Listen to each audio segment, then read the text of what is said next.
ناس كتير بتسأل بسبب تأخير الكروت. النهارده 7 ابريل 2025.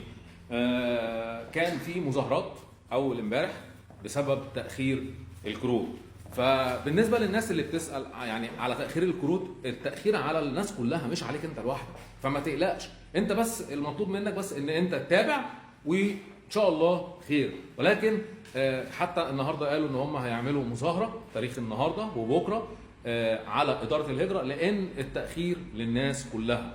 فده مش معناه ان انت يعني ايه تقول لي الكارت مش هيجي، عشان في ناس بتتواصل معايا كانت مقدمه على المانيفستو وناس مقدمه على التكوين المهني مش معانا. يعني انا طالع اطمن الناس ان الموضوع عادي، يعني ما تقلقش. كده كده الكارت ان شاء الله طالما ما جالكش مثلا اشعار او ما جالكش حاجه واتقبل الملف بتاعك، الكارت هيجي لك بامر الله.